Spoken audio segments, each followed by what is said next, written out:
Tapping case విచారణలో భాగంగా విచారణ అనంతరం కేటీఆర్ బయటకు వచ్చారు. దానికి సంబంధించిన విజువల్స్ మనం 10 టీవీ స్క్రీన్ పైన చూస్తున్నాం.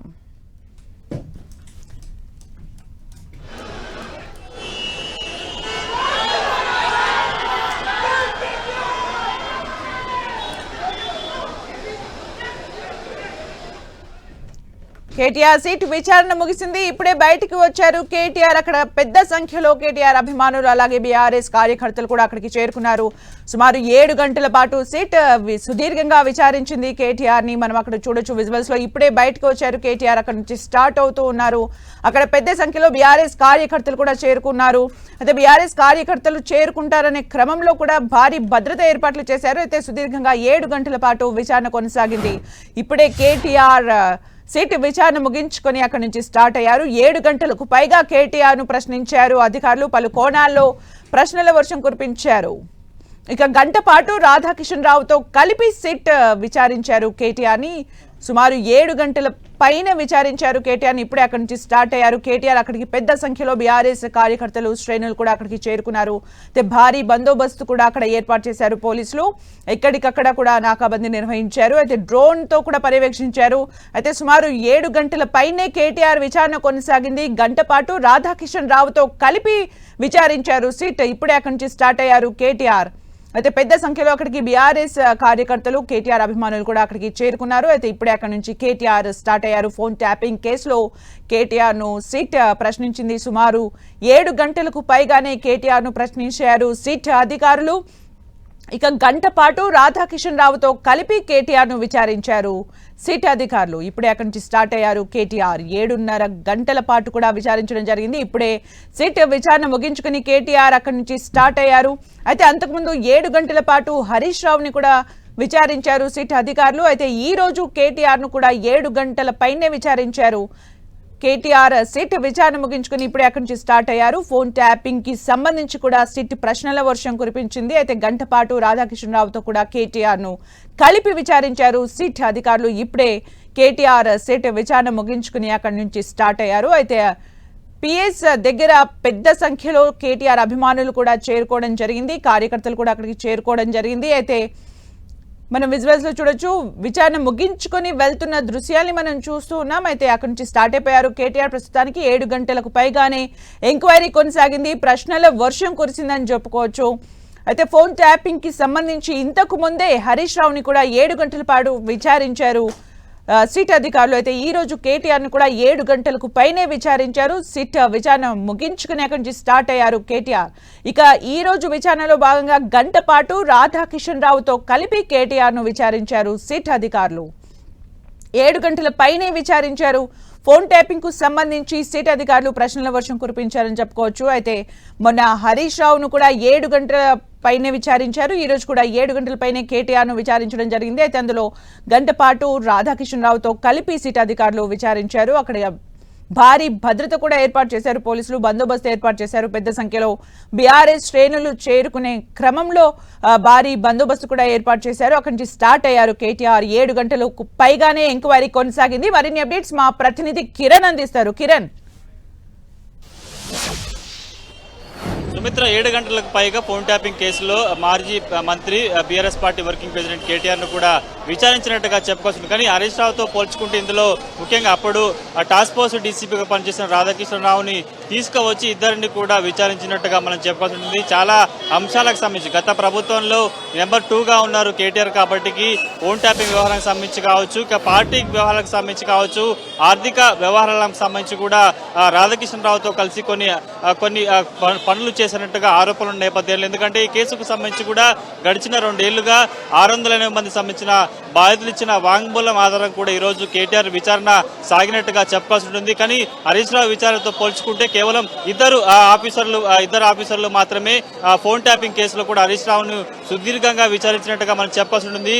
మాజీ టాస్క్ ఫోర్స్ డీసీపీ రాధాకిషన్ రావుతో పాటు కేటీఆర్ ను విచారించినట్టు కూడా హైదరాబాద్ నగరానికి సంబంధించి కూడా గతంలో పలువురు ప్రముఖులు చేసిన ఆరోపణలకు సంబంధించి కావచ్చు, వారి ఫోన్లు ట్యాప్ అయినట్టుగా ఇప్పటికే వారి స్టేట్మెంట్ రికార్డ్ చేసిన నేపథ్యంలో వారి స్టేట్మెంట్ ఆధారంగానే కూడా కేటీఆర్ తో పాటు రాధాకృష్ణ ఇద్దరిని కలిసి విచారించినట్టుగా మనమైతే చెప్పాల్సి ఉంటుంది. కాబట్టి ప్రస్తుతానికైతే గత కొద్ది రోజుల క్రితం హరీష్ రావుని సుమారుగా 7 గంటలకు పైగా విచారించిన నేపథ్యంలో కేటీఆర్ ను కూడా సేమ్ అన్ని గంటల పాటు విచారించినందుకు చాలా అంశాలకు సంబంధించి గత ప్రభుత్వంలో జరిగిన వ్యవహారానికి సంబంధించి కావచ్చు, ఫోన్ ట్యాపింగ్ వ్యవహారానికి సంబంధించి మీ పాత్ర ఉందా లేదా అనే అంశాలు కూడా పాటు చాలా అంశాలకు సంబంధించి కూడా ఇందులో అతన్ని ప్రశ్నించినట్టుగా తెలుస్తుంది. కాబట్టి పూర్తి స్థాయిలో 7 గంటల పైగా సాగిన విచారణలో ఎలాంటి అంశాలకు సంబంధించి కూడా పోలీసులు సిట్ అధికారులు క్వశ్చన్ చేసిన సమాచారం మరికొద్ది సేపట్లో తెలంగాణ భవన్లో అటు కేటీఆర్ కూడా మీడియాకు వెల్లడించే అవకాశం కనిపిస్తుంది. ఎందుకంటే హరీష్ రావు విచారణ సందర్భంలో కూడా అటు సిట్ విచారణకు సంబంధించిన అంశాలు కావచ్చు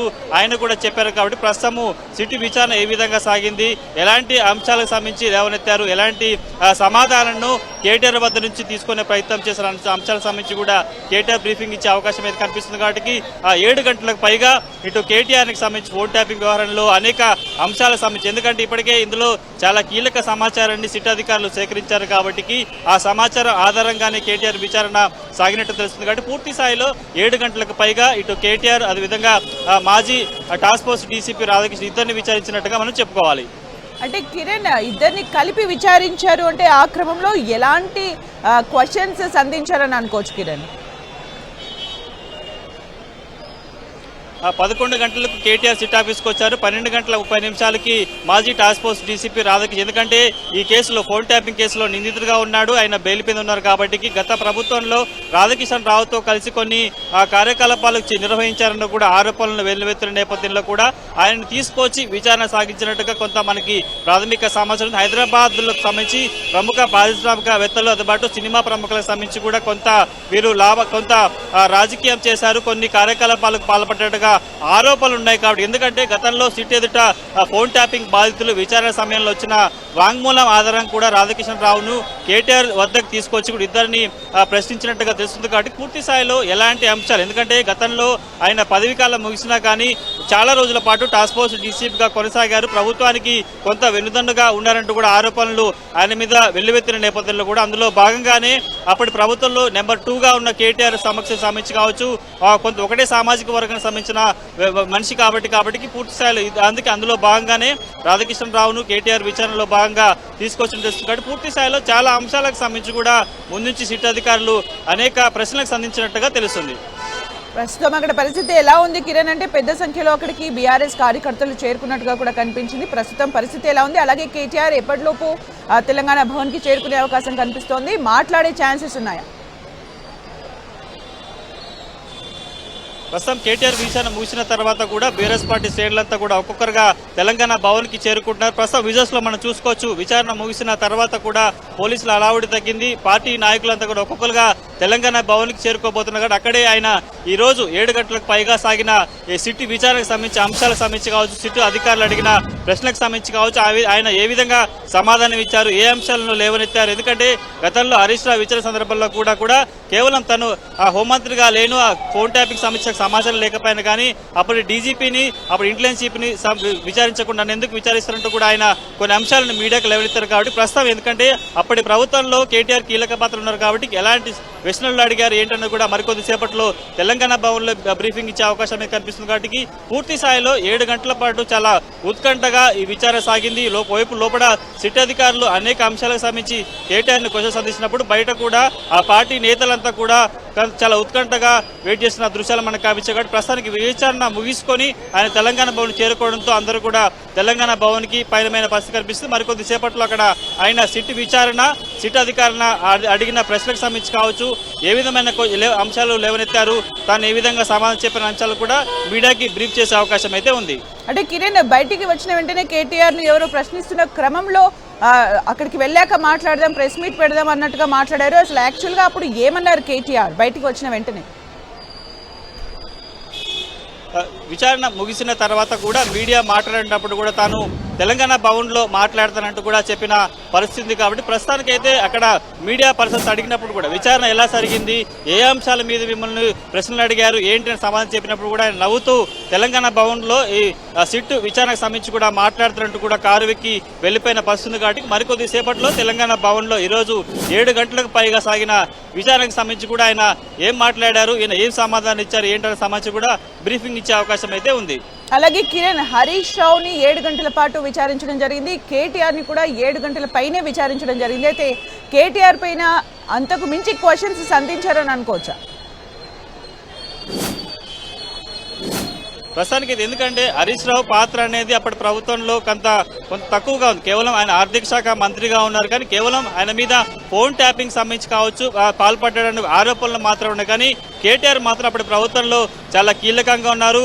కేసీఆర్ తర్వాత ఆయనే మొత్తం ఉన్నారు కాబట్టి ప్రస్తుతానికి అయితే కొంత ఆయనతో పోల్చుకుంటే ఎక్కువ వ్యవహారాలకు సంబంధించి కావచ్చు, సిరిసిల్ల కేంద్రంగా జరిగిన పరిణామాలు కావచ్చు, 2023 ఎన్నికల సందర్భంలో జరిగిన పరిణామాలకు సంబంధించి కూడా కొంత అడిగారు. ముఖ్యంగా హైదరాబాద్ కేంద్రంగా పలువురు పారిశ్రామికవేత్తలకు సంబంధించిన వ్యవహారాలకు సంబంధించి కూడా కొంత క్వశ్చన్లు అడిగినట్టు తెలుస్తుంది. ఎందుకంటే ముఖ్యంగా కేటీఆర్ విచారణలో అప్పుడు టాస్క్ ఫోర్స్ డీసీపీగా ఉన్న రాధాకిషన్రావు తీసుకురావడం కొంత మనం చూడాల్సి. ఎందుకంటే హరీష్ రావు విచారణలో కేవలం ఆయన ఒక్కరిని మాత్రమే 6 ఆఫీసర్లు అనేక అంశాలకు సంబంధించి క్వశ్చన్ చేశారు. కానీ కేటీఆర్ విచారణలో మాత్రం రాధాకిషన్రావు తీసుకురావడం అనేది కొంత ఆసక్తికర పరిణామం. ఇద్దరిని ఉంచి కూడా క్వశ్చన్ చేశారు కాబట్టి. ఎందుకంటే అతడు ప్రభుత్వంలో చాలా కీలకంగా అప్పటి ప్రభుత్వానికి పనిచేశారన్న ఆరోపణలు కూడా ప్రస్తుత కాంగ్రెస్ పార్టీ నేతలు లేవనెత్తారు.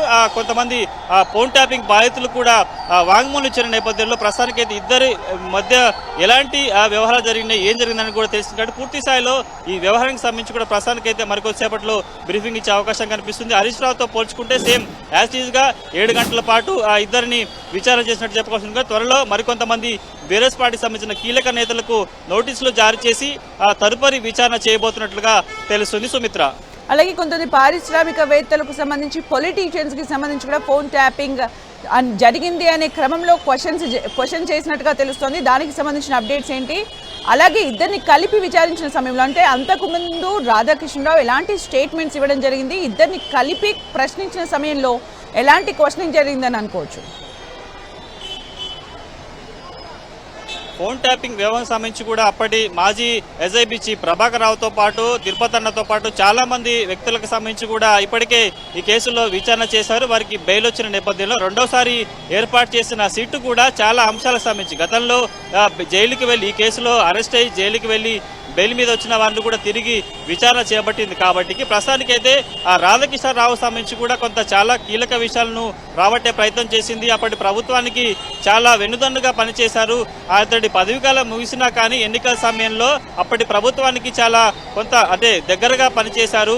ప్రభుత్వ పెద్దల కనుసంధంలో ఈయన పనిచేసినట్టుగా సమాచారం ఉంది. కాబట్టి కేటీఆర్ విచారణలో ఆయన నేరుగా ఇక్కడ తీసుకొచ్చి విచారణ చేయడం అనేది కొంత ఆసక్తికరంగా పరిణామంగా మనం చెప్పుకోవాల్సిన వాటికి ఇద్దరి మధ్య ఎలాంటి వ్యవహారాలు నడిచినాయి, కేటీఆర్ ఏమన్నా హరీష్ రావుకి కొంత ఈ వ్యవహారాలకు సంబంధించి ఏమైనా చెప్పే ప్రయత్నం చేశారా లేదా అన్నది కూడా మనమైతే చూడాల్సి ఉంటుంది. ప్రస్తుతానికైతే పూర్తి స్థాయిలో కేటీఆర్ ఈ రోజు సిట్ విచారణలో కూడా రాధాకిషన్రావు తీసుకొచ్చి విచారించడం అనేది కొంత కీలక పరిణామంగా చెప్పాల్సి ఉంటుంది ఇద్దరి మధ్య. ఎందుకంటే ఇప్పటికే రాధాకిషన్రావుని పలుమార్లు విచారించారు. ఫోన్ ట్యాపింగ్ కేసులో అప్పటి నిందితులను అందరినీ కూడా ఒక్కొక్కరుగా విచారించి స్టేట్మెంట్ రికార్డ్ చేసిన నేపథ్యంలో ప్రస్తుతం రాధాకిషన్రావుని ఎందుకు కేటీఆర్ విచారణ చేసే సందర్భం తీసుకొచ్చారన్నది కూడా కొంత మనకి సమాచారం రావాల్సింది. పూర్తి స్థాయిలో చాలా ఆధారాలతోటే కేటీఆర్ ని రాధాకిషన్రావుని ఇద్దరిని కలిసి విచారించినట్టుగా తెలుస్తుంది.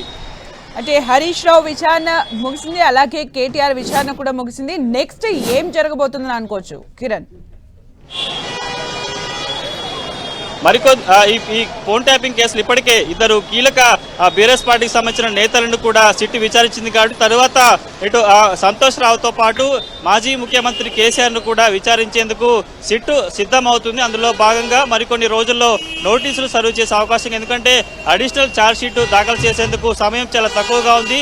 ఫిబ్రవరి మొదటి వారంలో ఈ ఫోన్ ట్యాపింగ్ వ్యవహారానికి సంబంధించి కూడా అడిషనల్ ఛార్జ్ షీట్ దాఖలు చేయాలి. సుప్రీంకోర్టు ఇప్పటికే ఈ అంశానికి సంబంధించి కూడా విచారణ కొనసాగుతున్న నేపథ్యంలో కొద్ది రోజుల క్రితము ఫోన్ ట్యాపింగ్ విచారణ సందర్భంలో కూడా సుప్రీంకోర్టు కొన్ని కీలక వ్యాఖ్యలు చేసింది. ఇంకా ఎన్నేళ్ల పాటు ఫోన్ ట్యాపింగ్ సంబంధించిన కేసును విచారిస్తారంటూ కూడా కోర్టు కీలక వ్యాఖ్యలు చేసిన నేపథ్యంలో ఫిబ్రవరి మొదటి వారంలో ఇటు ఫోన్ ట్యాపింగ్ సంబంధించి కూడా అడిషనల్ ఛార్జ్ షీట్ దాఖలు చేసి ఉంటుంది కాబట్టి ఇక మిగిలింది ఇద్దరు మాత్రమే కాబట్టి వారిని కూడా త్వరలో విచారించి ఫైనల్ ఛార్జ్ షీట్ దాఖలు చేసేందుకు సిట్టు ప్రత్యేకంగా కార్యాచరణ సిద్ధం చేస్తూ అందుకు సంబంధించి కూడా త్వరలో మరికొంతమంది కీలక నేతలకు అంటే నెంబర్ 1గా ఉన్న అప్పుడు మాజీ ముఖ్యమంత్రి కేసీఆర్తో పాటు సంతోష్ రావుతో పాటు కవితకు కూడా నోటీసులు ఇచ్చే అవకాశం ఉన్నట్టుగా మనకైతే ప్రాథమిక సమాచారం ఉంది కాబట్టి 2-3 రోజులు ఎందుకంటే ఫిబ్రవరి మొదటి వారం లోపు ఇద్దరు కీలక నేతలు విచారణ చేస్తే కూడా దాదాపుగా ఈ ఫోన్ ట్యాపింగ్ సంబంధించి కూడా అందరినీ విచారించినట్టు అందుకే బాధితులు ఆరోపణలు ఎదుర్కొంటున్న వారు నిందితులకు సంబంధించి అందరినీ విచారణ ముగిసినట్టుగా చెప్పాల్సి ఉంటుంది కాబట్టి ప్రస్తుతానికైతే వారిద్దరికి కూడా త్వరలో నోటీసు సర్వ్ చేసి విచారణకు పిలిచే అవకాశం ఉన్నట్లుగా తెలుస్తుంది కానీ ఈ గడిచిన కొద్ది రోజులుగా హరీష్ రావు కేటీఆర్ విచారణకు సంబంధించి కూడా బీఆర్ఎస్ పార్టీ అన్న ఆరోపణలు చేస్తుంది కేవలం పని కట్టుకొని రాజకీయంగా కక్ష సాధింపుల్లో భాగంగానే తమకి నోటీసు జారీ చేసి గంటల తరబడి విచారణ చేసినట్టుగా చెప్తున్నారు కాబట్టి ప్రస్తుతం అయితే ఇంకా మరికొన్ని రోజుల్లో కూడా ఇద్దరు కీలక నేతలకి నోటీసు సర్వ్ చేసిన తర్వాత కూడా అడిషనల్ ఛార్జ్ షీట్ దాఖలు చేసేందుకు ప్రత్యేకంగా ఏర్పాటు చేసిన సిట్టు సన్నద్ధం అవుతున్నట్టుగా చెప్పుకోవాలి.